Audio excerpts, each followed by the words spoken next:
supuesto que Javier Milei, que está de modo distinto después de las elecciones, incluso en el trato y en una rápida convocatoria al diálogo, ya no los insulta, ya no dice cosas respecto a los gobernadores, sino que en este caso a los propios y a los aliados los convoca, son entre 15 y 17, decimos eso porque todavía no está la lista definitiva, pero es una convocatoria para mañana a las 5 de la tarde en Casa Rosada, encabezada por Javier Milei, acompañado también por el ministro Luis Caputo, también va a estar Lisandro, se me fue el apellido, Catalán, que es el ministro del Interior, va a estar también el jefe de gabinete, Guillermo Francos, va a ser una reunión, los convoca a los gobernadores y va a empezar a dialogar de cara a las reformas pendientes que ya venimos anunciando de manera anticipada, que el gobierno lo viene diciendo, que son reformas lógicamente tributaria, laboral, quizá la más importante, y otra serie de temas que tiene que negociar. No queda otra que negociar, acordar, porque si bien se fortalece en el Congreso a partir de diciembre, por supuesto que todavía necesita, sobre todo con aquellas fuerzas aliadas, generar los votos necesarios para sacar una serie de leyes que seguramente van a dar que hablar. Necesariamente, si uno hace y contabiliza los votos, la Libertad Avanza obviamente avanzó en el número de nuevos diputados o senadores, pero necesariamente va a tener que contar con la alianza de otros sectores. Exactamente. No va a poder sacar el tema no es menor respecto de mañana es la convocatoria, por supuesto que van a empezar a dialogar y ya vamos a ver los tres temas fundamentales, pero hay un tema no menor. Recién a partir de diciembre es que van a asumir los nuevos legisladores. Claro.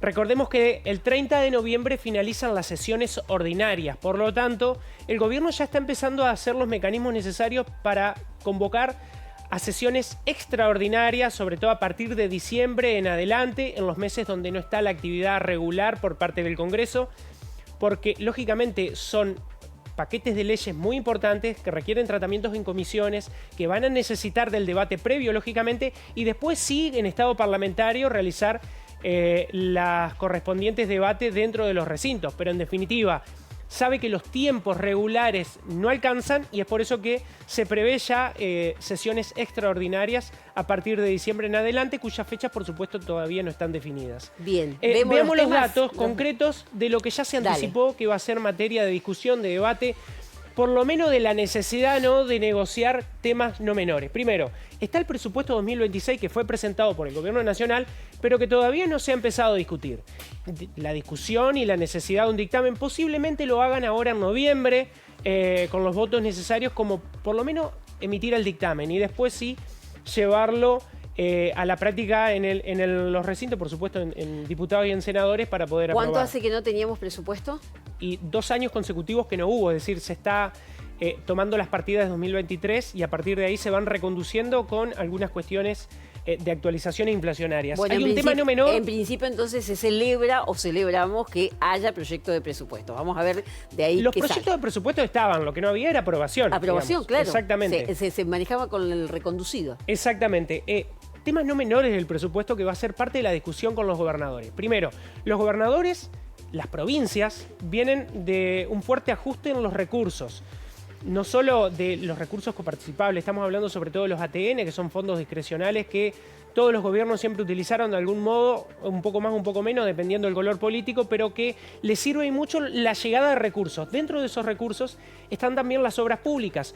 Hay que ver si alguna provincia no empieza a negociar de un modo distinto también con la nación aquellas obras necesarias que la nación abandonó prácticamente por 2 años y que necesitan ser continuadas o al menos iniciadas para aquellas que no hayan iniciado. Por lo tanto, ahí va a estar un poco el foco de la discusión. Los recursos, en definitiva, histórico en la República Argentina entre la puja de nación con las provincias. Ustedes me dan desde nación recursos para continuar las obras públicas y yo te voto la reforma laboral, por ejemplo. Exactamente. Los otros 2 puntos, como estábamos viendo ahí, tienen que ver con las 2 reformas más importantes que el Gobierno Nacional propone. Reforma laboral y reforma tributaria.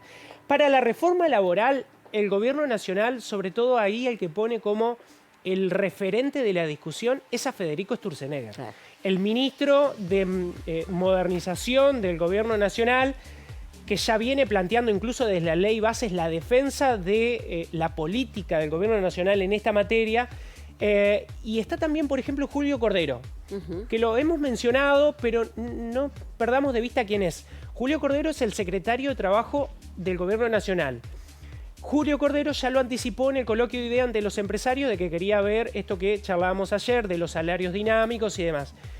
Pero no deja de ser, por ejemplo, un profesional que trabajó durante muchos años en el Grupo Techin, ¿no? Como para ver un poco la perspectiva de la cual se va a plantear. Grupo Techin, estamos hablando de uno de los grupos empresarios más importantes de la República Argentina, que, por supuesto, planteará su perspectiva y ya lo ha hecho respecto de el modo en el que se va a encarar esta reforma laboral, que por supuesto tiene una serie de condimentos que lo estuvimos repasando ayer. Bien, para los más grandes, para los que tienen más edad, como yo, serían como el Dromi, el ministro Dromi de la gestión Menem, ¿no? Que era el que planteaba precisamente prácticamente, bueno, similares características en cuanto a esa modernización, entre comillas, y reestructuración de lo que era el Estado. Por ¿no? supuesto que es parte de los debates y muy sensibles la reforma laboral, insisto, es el tema quizá más caliente dentro de este contexto, hay que ver de qué modo se encara. Y para finalizar, si bien todavía no hay precisiones, está la reforma tributaria. Esto también de la reforma tributaria no es menor en el diálogo con los gobernadores, porque saben que cualquier modificación impositiva, sobre todo de aquellos impuestos que son coparticipables, le impacta en la recaudación que llega hacia provincias como la provincia de Entre Ríos, donde hay impuestos que recauda la nación y que los distribuye, y hay otros que recauda la nación, como por ejemplo las retenciones, pero que no se distribuyen dentro de la coparticipación. Hay que ver qué pasa con el IVA, hay que ver qué pasa con el impuesto a las ganancias, que sí es coparticipable. Estamos hablando de los dos impuestos que en la masa recaudatoria le permiten la llegada de recursos a provincias como Entre Ríos.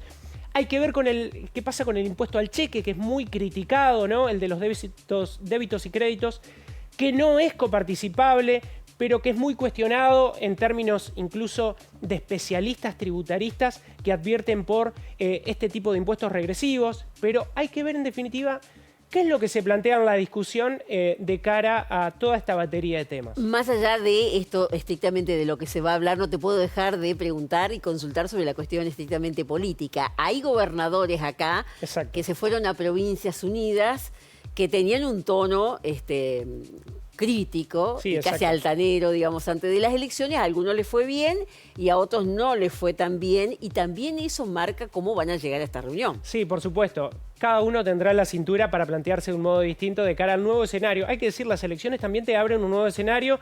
No va a ser ni la primera ni la última vez que los gobernadores van reconduciendo sus posturas políticas dependiendo del escenario. Por ejemplo, por supuesto que Rogelio Frigerio fue un aliado directo en las elecciones y ya marca la presencia de mañana en la reunión. Puyaro, que tuvo momentos muy críticos, confirma la presencia. Axel Kicillof, que es quizá el alfil más de la oposición, está previsto que no participe. Hay que ver que si a último momento no llega, pero serían entre 15 y 17 los gobernadores que mañana a la tarde Milei los va a convocar, ya está convocado, y se van a reunir. Hay que ver, insisto, cuáles son los detalles después del encuentro de mañana. Gracias.